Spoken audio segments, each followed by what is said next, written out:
Hello मेरे दोस्त, कैसे हैं आप सब। आप सभी को नमस्ते। आज की क्लास हमारी प्यारे बच्चों क्लास 10th की बिहार बोर्ड की है। आज हम लोग क्लास करेंगे 10th का पूरा जो हमने लिख कर रखा है भारत संसाधन यानी कि जियोग्राफी चैप्टर को आज हम लोग पढ़ेंगे। और जियोग्राफी में कौन से चैप्टर को पढ़ना है, क्या पढ़ना है, ये सारी चीज आपको यहीं पे दिखाएंगे। ठीक है, अभी हम लोग पढ़ेंगे जैसे कि अब आपका मंथली जो है बिहार बोर्ड से संबंधित अगर देखा जाए तो अगस्त महीना समाप्त हो गया। अगर अब से नहीं लगेंगे मेरे दोस्त, अब से नहीं फोड़ेंगे तो कब से फोड़ेंगे। जिस बच्चे की माँ पिताजी कितने उम्मीद से लगा कर रहे होंगे कि हमारे बेटे का 85 प्लस मार्क्स आएगा, वो कैसे होगा जब तक हम लोग लड़ेंगे नहीं, तोड़ेंगे नहीं। जैसे अपने किसी चीज को पाने में कितना मेहनत लगा देते हैं, एक चीज को देखने के लिए आप कितने बार को स्कूल जाते हैं, कितने बार आप जाते हैं ट्यूशन।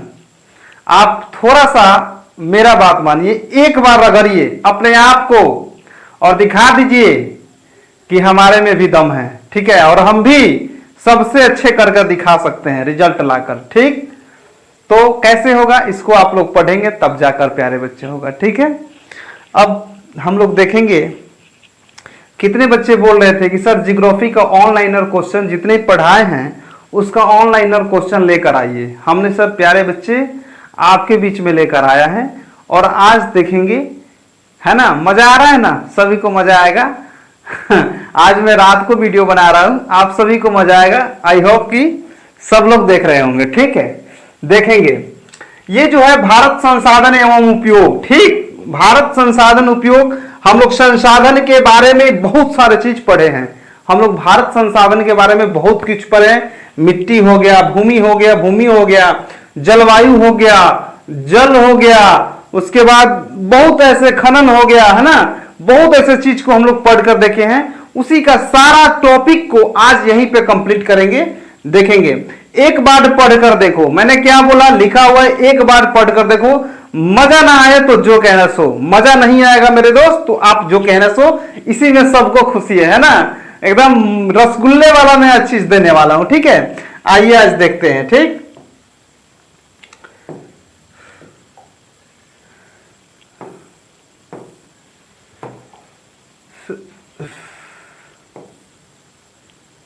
देखेंगे। आ गया, सभी को दिखाई दे रहा होगा मेरे दोस्त, सभी को दिखाई दे रहा होगा। हाँ, चलेंगे जी सर, सबको दिखाई दे रहा है। आइए आज बात करते हैं हम लोग। सबसे पहला क्वेश्चन कौन रहा, ये भारत में देखेंगे क्या है मेरे लल्ले। भारत में सबसे बड़ा मानव निर्मित जलवायु कौन सा है ना। भारत में सबसे बड़ा निर्मित जलवायु कौन सा है, तो आप देखेंगे गोविंद बल्लभ भाई पंत सागर, यानी गोविंद बल्लभ पंत सागर, है ना। गोविंद बल्लभ पंत सागर जो है आपको भारत में सबसे बड़ा मानव निर्मित जलवायु, यानी क्या है कि मानव के द्वारा जो बनाया गया है उसी को बोला जाता है मानव निर्मित। यानी कह रहा है कि भारत में सबसे बड़ा मानव निर्मित जलाशय कौन सा है, तो गोविंद बल्लभ भाई बल्लभ पंत सागर। याद रखेंगे, गोविंद बल्लभ पंत सागर जो है ये मानव निर्मित द्वारा क्या है जलाशय को बनाया गया है। अब ये बात करते हैं सर ये कहां है, तो सबसे गोविंद बल्लभ पंत सागर जो है कहां है, तो ये आपका पड़ेगा उत्तर प्रदेश में। कहां पड़ेगा मेरे दोस्त, उत्तर प्रदेश में। यहां तक क्लियर हुआ। ये कहां पड़ेगा तो आपसे पूछेगा तो आप उत्तर प्रदेश में। अब यही बात पूछेगा कि किस नदी पर बनाई गई है, तो आप बृहद नदी का नाम जानते होंगे, बृहद नदी का, है ना। बृहद नदी पे बनाई गई है। कौन सी नदी पे, तो बृहद नदी पे बनाई गई है। याद रहेगा ना। यानी कि भारत में सबसे बड़ा मानव निर्मित जलाशय कौन सा है, तो गोविंद बल्लभ पंत सागर है। गोविंद बल्लभ पंत सागर, है ना। इसको शॉर्ट तरीके से याद रखते हैं, गोविंद पंत सागर है ना। इसको ये बात करेंगे ये कहां पे है, तो ये आपका उत्तर प्रदेश में है। और ये यहीं से पूछेगा कि गोविंद बल्लभ पंत सागर कौन सी नदी पे बनी है, तो यानी बृहद नदी पे बना हुआ है। ठीक है, इसको बृहद नदी पे बनाया गया है। ठीक, अब बात करेंगे सर बृहद नदी पे बनाए गए हैं गोविंद बल्लभ पंत सागर, तो इसको कब बनाया गया? तो आप जानते हैं 1954 से 1962 तक के बना था। कब बना था? 1962 तक, है ना, 1962 तक। ठीक, अब यहीं पे एक और बात आपसे क्वेश्चन कर लेगा कि इसको जब 1954 से 1962 तक बनाया गया था तो इसका उद्देश्य क्या था ये बनाने का? यानी गोविंद बल्लभ पंत सागर, ये जो गोविंद बल्लभ पंत सागर जो है ये क्यों बनाया गया था, किस लिए बना गया था, इसका उद्देश्य क्या है? तो आप यहां पे कहेंगे इसका उद्देश्य जो था सिंचाई करना और क्या था? जल विद्युत करना। इसको था जल विद्युत करना और सिंचाई करना। ठीक है,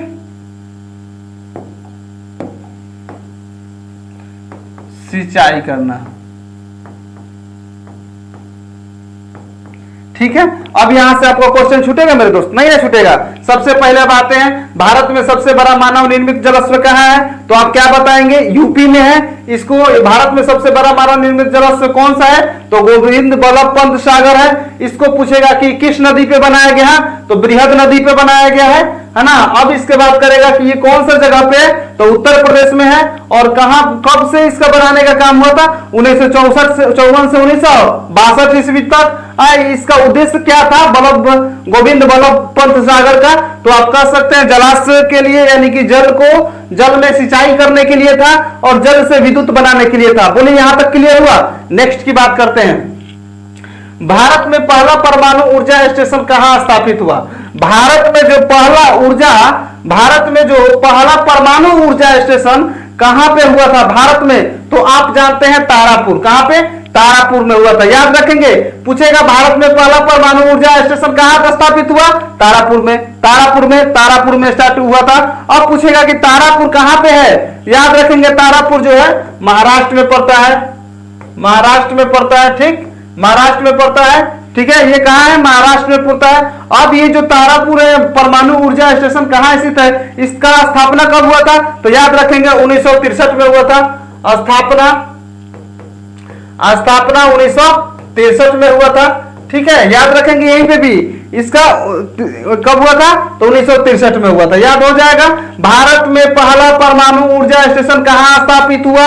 तो तारापुर में हुआ। ये पूछेगा कि तारापुर कहां पे है? तो महाराष्ट्र में है। ये जो कह रहा है कि तारापुर का जब शुरुआत हुआ था तो कब हुआ था? तो 1963 ईस्वी में हुआ था। ये क्लियर हो गया मेरे दोस्त। आगे आइए 3 नंबर क्वेश्चन को देखते हैं। भारत का सबसे बड़ा लौह उत्पादक राज्य कौन सा है? लौह माने लोहा। तो कह रहे कि भारत में ऐसा कौन सा जगह है ना, जहां लोहा का उत्पादन सबसे अधिक होता है? तो आपका ये क्या है? कर्नाटक। अब बाबू बोलेंगे कर्नाटक में क्या होता है? तो कर्नाटक जो जगह है इसमें बड़े पैमाने पर बड़े भंडार बहुत पुराने, है ना, पुराने समय से पाए जाते हैं और यहाँ लोहा का उत्पादन ज्यादा होता है। लौह अयस्क से लोहा इस्पात बनाए जाते हैं। इतने सारे क्लियर हो गया। तो आप कह सकते हैं भारत का सबसे बड़ा लौह उत्पादक राज्य कौन सा है? यानी लोहा बनाने वाला उत्पादक जो राज्य है वो कौन सा है? कर्नाटक हुआ। यहां पे भी क्लियर हो गया। अब बात करेंगे 4 नंबर कि भारत में सबसे लंबा बांध कौन सा है? तो आप देखेंगे भारत में सबसे लंबा बांध भारा नांगल बांध हुआ। भारा नांगल बांध ये कहां बनाई गई थी? तो आप कह सकते हैं सर सतलज नदी पे बनाई गई थी। सतलुज लिखता है। सतलज नदी पे बनाई गई थी, है ना। ये सतलज नदी पे बनाई गई थी जो थी। यानी कि पूछेगा भारत में सबसे बड़ा बांध कौन सा है? तो भाखड़ा नांगल बांध हुआ। ये कहां बनाया गया था? किस नदी पे? तो सतलुज नदी पे बनाया गया था। इसका उद्देश्य क्या था? तो सिंचाई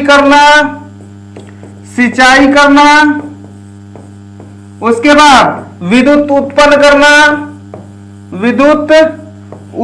करना। ठीक है, यानी कि उसका उद्देश्य जो था बिजली बनाना था, सिंचाई करना था। इसका जो उद्देश्य था वो माने इसका विचार कब बना? तो 1962 में बना। कब बना? तो 1962 में। बोलिए यहां तक कोई दिक्कत है ना? तो अब बात पूछेगा भारत में सबसे लंबा बांध कौन सा है? तो भाखड़ा नंगल बांध हुआ। ये किस नदी पे बनाई गई है? तो सतलज नदी पे बनाई गई है। ये इसका उद्देश्य क्या क्या था? तो सिंचाई करना था और विद्युत यानी कि बिजली बनाना था। अब बात करेंगे इस कब बनकर तैयार कब हुआ? तो 1962 में बनकर तैयार हो गया। ठीक है, यहां तक कोई दिक्कत नहीं सर। आगे चलेंगे, 5 नंबर की बात करेंगे। भारत का प्रथम तेल शोधक कारखाना कहां स्थित है? तो आप देखेंगे बरौनी। बरौनी कहां पड़ता है? तो बरौनी बिहार में पड़ता है, याद रखेंगे। भारत का पहला तेल शोधक कारखाना जो था वो बिहार में ही था, जिसमें क्या है? बरौनी। ठीक है, बरौनी भारत का पहला तेल शोधक कारखाना है और ये क्या करता है? तो कच्चे तेल का रिफाइनरी करता है। ठीक है, कच्चे तेल का रिफाइनिंग करता है। ठीक है, अब बात करेंगे इसका, यहां तक कोई दिक्कत नहीं है। भारत का प्रथम तेल शोधक कारखाना कहां है? तो बरौनी में है। कोई दिक्कत? आगे आइए, आगे आइए। 6 नंबर, भारत में सबसे पुराना तेल भंडार कहां है? तो डिगबोई। डिगबोई कहां पड़ता है? असम में पड़ता है। ठीक है, डिगबोई कहां पड़ता है? तो असम में पड़ता है, याद रखेंगे। डिगबोई कहां पड़ता है? असम में। भारत में पेट्रोल का खोज कहां हुआ था? माने भारत का जो पेट्रोल का खोज हुआ था सबसे पहले यहीं पे हुआ था। ठीक है, कमेंट देख रहा हूं। ठीक है, अब देखेंगे इसका खोज कब हुआ था? तो सीधा आप कहेंगे कि 1889 ईस्वी में इसका खोज हुआ था। कब हुआ था? 1889 ईस्वी में। ठीक है, इसका खोज कब हुआ था? तो 1889 ईस्वी में शुरू किया गया था मेरे दोस्त। ठीक है, और बात करेंगे और रिफाइनरी यहाँ शुरू कब हुआ था? तो आपको बता दें कि 1901 में यहाँ पे क्या हुआ था? शुरू हो गया था रिफाइनरी। ठीक है, अब बात करेंगे भारत में सबसे पुराना तेल शोधक कारखाना कहां है? तो डिगबोई में है। और ये डिगबोई कहां पड़ता है? तो असम राज्य में पड़ता है। और बात करें इसकी शुरुआत कब हुआ था? तो 1889 ईस्वी में खोज हुआ था और रिफाइनरी शुरू जब हुआ था 1909 से हुआ था। बोलिए यहां तक कोई दिक्कत नहीं सर? कोई दिक्कत नहीं है। आगे चलेंगे, भारत का राष्ट्रीय पक्षी क्या है? देखेंगे दोस्त, ये जो हम लोग क्वेश्चन कर रहे हैं ना, बिहार बोर्ड के लिए कर रहे हैं। बिहार बोर्ड के लिए कर रहे हैं, जो कि जियोग्राफी सब्जेक्ट है और उसमें एक एक क्वेश्चन अच्छे से एक्सप्लेन कर रहा हूं मेरे दोस्त। इतने अच्छे से एक टॉपिक से एक क्वेश्चन से मैंने 4 चीज को जरूर बता रहा हूं, इसलिए आप केयर करेंगे। और जहां तक लगे आपको, एक बार लाइक सब्सक्राइब करना ना भूले मेरे दोस्त, क्योंकि मैं हर वीडियो बनाकर आप सभी के बीच लेकर आऊंगा। और बात करूंगा जो क्रैश कोर्स होगा मेरा पूरा फ्री और कोर्स चलेगा मेरे दोस्त, पूरा फ्री ऑफ कोर्स और ऑल टीचर के साथ। भारत का राष्ट्रीय पक्षी परिचय पक्षी क्या है? तो भारत का राष्ट्रीय पक्षी मोर है। अब बात करेंगे मोर। मोर को कब स्वीकृत किया गया था? तो आप यानी कि मोर को राष्ट्रीय पक्षी कब स्वीकृत किया गया था? तो आप जानते हैं मोर को 1963 ईस्वी में स्वीकृत किया गया था। कब किया गया था? 1963 ईस्वी में सूचित यानी कि राष्ट्रीय पक्षी घोषित किया गया था। और बताएंगे कि आखिर राष्ट्रीय पक्षी मोर को ही क्यों चुना गया? तो आप जानते हैं कि ये इसका जो पंख होता है और इसकी जो क्या बोलते हैं, इसकी जो पंख होता है, इसको आकर्षित जो ये पंख होता है, ये आप देखेंगे भारत के अनेक क्षेत्रों में क्या हुआ है, पाया जाता है। इसलिए इसको क्या किया गया? भारत का राष्ट्रीय पक्षी बना दिया गया। कब बना दिया गया? तो 1963 में। भारत का राष्ट्रीय पक्षी तो सबको पता है कि मोर होता है, लेकिन इसको कब स्वीकृत किया गया था भारतीय राष्ट्रीय में? तो आप कह सकते हैं सर 1963 में ये स्वीकृत मिला था इसको। ठीक है, आगे आएंगे। ठीक, यहां तक कोई दिक्कत नहीं है। अब बात करते हैं गिर राष्ट्रीय उद्यान कहां है? तो गिर तो गुजरात, आप जानते हैं कि ये कहां है? तो गुजरात में। ठीक है,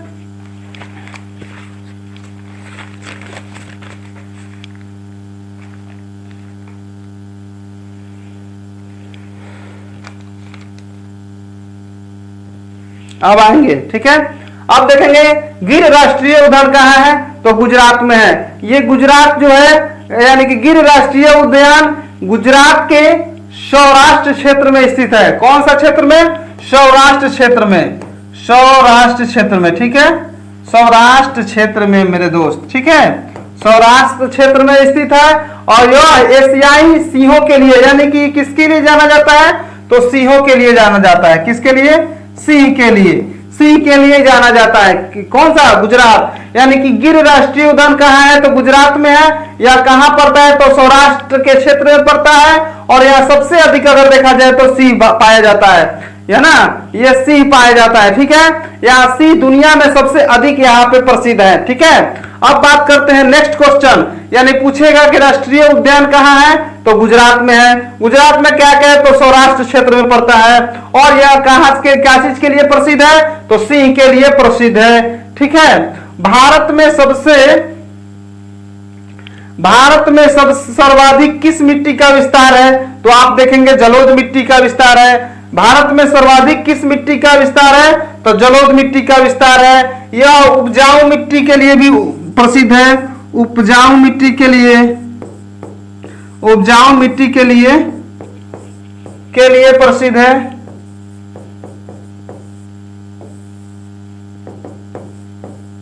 ठीक है। ये उपजाऊ मिट्टी के लिए भी प्रसिद्ध है। जलोढ़ मिट्टी उपजाऊ मिट्टी के लिए प्रसिद्ध है। अब बात करते हैं ये कैसे आया, यानी कि जो जलोढ़ मिट्टी है वो कैसे आया, तो आप इसको जानते हैं अच्छे से कि उपजाऊ मिट्टी कैसे आया। नदियों द्वारा बहाकर लाई गई ये मिट्टी है। कैसी मिट्टी है, तो नदियों के द्वारा बहाकर लाई गई ये मिट्टी है, ठीक है। जैसे बात करते हैं यहाँ पे आपको बात करते हैं गंगा नदी, गंगा ब्रह्मपुत्र, ठीक है, गंगा ब्रह्मपुत्र, और कौन सा हो जाएगा जी, सिंधु भी हो जाएगा, सिंधु नदी भी हो जाएगा, यहाँ पे सिंधु भी कर सकते हैं, ठीक है। सिंधु नदी ईटीसी ये नदी क्या करता है, ये गाद बना कर लेके आता है। यानी कि ये सब, यानी कि गंगा ब्रह्मपुत्र सिंधु नदी का बहुत बड़ी जो क्या है, विस्तार है। यानी गंगा नदी, ब्रह्मपुत्र नदी और सिंधु नदी का सबसे बड़ा विस्तार है ना। यह किसके लिए प्रसिद्ध है सर, तो ये आपको खेती के लिए प्रसिद्ध है। किसके लिए, तो यह खेती के लिए प्रसिद्ध है, खेती के लिए प्रसिद्ध है, ठीक है। यह खेती के लिए प्रसिद्ध है। आपको यहां तक पता है खेती के लिए बहुत उपजाऊ मिट्टी कौन सी मिट्टी होती है, तो जलोढ़ मिट्टी होती है। जलोढ़ मिट्टी का बहाव कैसे आया, तो गंगा ब्रह्मपुत्र और सिंधु नदी का क्या हुआ, गाद बन के आया, है ना। यानी कि बात करेंगे जी उपजाऊ मिट्टी कौन सी है, तो आपको जलोढ़ मिट्टी है। यानी कि इस पे कौन कौन सी सर फसलें होती है, तो आप कहेंगे कि सर चावल, गेहूं, ईख, है ना, ईटीसी, इसके लिए बहुत सारा उपजाऊ मिट्टी है, ठीक है। अब बात करें भारत में सर्वाधिक किस मिट्टी का विस्तार हुआ, सबसे पहले यहां से भारत में सबसे पुराना तेल शोधक भंडारण कहां स्थित है, तो डिगबोई में। और डिगबोई जो है कहां स्थित है, तो असम में। इसको कब खोजा गया था, तो 1889 ईस्वी में खोजा गया था। इसका प्रथम बार शुरू जब हुआ था, कब हुआ था, तो 1901 में हुआ था, ठीक है। भारत का राष्ट्रीय पक्षी क्या है, मोर। इसको कब स्वीकृत किया गया था भारतीय राष्ट्रीय में, तो भारतीय राष्ट्रीय को इसको स्वीकृत जो मिला था 1963 में मिला था, है ना। इसकी आखिर खासियत क्या था, तो इसका पंख इतना सुंदर था और इसका आकार इतने अच्छा था, इसकी बनावट जो था बहुत सुंदर था। ये भारत के अधिक क्षेत्रों में पाए जाते हैं, इसलिए इसको 1963 में राष्ट्रीय पक्षी घोषित कर दिया गया। गिर राष्ट्रीय उद्यान कहाँ है, तो गिर राष्ट्रीय उद्यान जो है गुजरात में है। और गुजरात कहाँ पड़ता है, तो सौराष्ट्र के क्षेत्र में पड़ता है ना। सौराष्ट्र के क्षेत्र में, इसके गुजरात के सौराष्ट्र क्षेत्र में है। और इसका किसके लिए प्रसिद्ध है, तो यहाँ पे सबसे अधिक सिंह के लिए प्रसिद्ध है, ठीक है। बात करते हैं भारत में सर्वाधिक किस मिट्टी का विस्तार होता है, तो जलोढ़ मिट्टी। जलोढ़ मिट्टी उपजाऊ मिट्टी भी बोली जाती है। सबसे अधिक उपजाऊ मिट्टी कौन सी, तो जलोढ़ मिट्टी, है ना। जलोढ़ मिट्टी के लिए प्रसिद्ध है। अब इसके बात करेंगे इसमें कौन कौन सी खेती होती है ज्यादा, यानी उपज वाला जो फसल होती है, चावल हो गया, गेहूं हो गया और ईख हो गया। अब बात करेंगे ये जो मिट्टी है वो कैसी आई, तो ये बहा कर आई है, यानी कि नदियों की गाद, यानी गंगा ब्रह्मपुत्र और सिंधु नदी का जो गाद हुआ बहाकर बहुत अधिक मात्रा में, यानी अधिक बहुत बड़ा मात्रा में विस्तार है। और ये क्या चीज के लिए सबसे बेहतर है, तो खेती के लिए सबसे अच्छी है, ठीक है। यहां तक मेरे दोस्त कोई दिक्कत नहीं, आगे चलेंगे। भारत में लगभग कितने प्रकार के खनिज पाए जाते हैं, तो भारत में लगभग 100 प्रकार के खनिज पाए जाते हैं। कितने प्रकार का? तो 100 प्रकार के खनिज पाए जाते हैं। 100 प्रकार का खनिज पाए जाते हैं और भारत खनिजों संसाधनों में सबसे आगे है। भारत जो है खनिजों में सबसे आगे है। जो भारत है वो खनिजों में सबसे आगे है। यहाँ धात्विक और अधात्विक दोनों प्रकार के क्या होते हैं? खनिज पाए जाते हैं। भारत में धात्विक और अधात्विक दोनों प्रकार के क्या होते हैं? खनिज पाए जाते हैं। भारत सर्वाधिक यानी कि भारत खनिज संसाधनों में सबसे आगे है। यह धात्विक और अधात्विक दोनों प्रकार के खनिज पाए जाते हैं। जैसे लोहा हो गया, जैसे बात करेंगे लोहा हो गया, खनिज हो गया, है ना, तांबा हो गया, उसके बाद और बोल सकते हैं चूना हो गया, है ना, ये सब चूना हो गया, ये अभरक हो गया, मैग्नीज हो गया, अभरक, मैग्नीज, ये सब क्या है? मैग्नीज, ये सब के लिए बहुत अधिक प्रसिद्ध है। तो आप कह सकते हैं भारत में लगभग कितने प्रकार के खनिज पाए जाते हैं? तो भारत में लगभग 100 प्रकार के खनिज पाए जाते हैं। क्या क्या चीज? यहाँ दोनों पर भारत में 2 प्रकार के खनिज पाए जाते हैं, धात्विक और अधात्विक। धात्विक लोहा खनिज, तांबा, चूना, अभरक और मैग्नीशियम, ये सब क्या होता है? यहाँ पाए जाते हैं। पत्थर भी हो जाएगा, हाँ लिख रहा है कलर का पत्थर भी हो जाएगा। बोले यहां तक कोई दिक्कत हुआ सर? नहीं ना? तो फिर मैं अगर आपको ये वीडियो अच्छा लगा होगा मेरे दोस्त, तो ऐसे ही हम पढ़ाएंगे और यही पढ़ाने का मेरा तरीका है। और बात करूंगा कि अभी तक अगर लाइक नहीं किए हैं और सब्सक्राइब नहीं किए हैं तो जरूर कर दीजिए, ताकि एक सब्सक्राइब हमारे मोटिवेशन के लिए बहुत आगे जाएगा। जय हिंद, नमस्कार।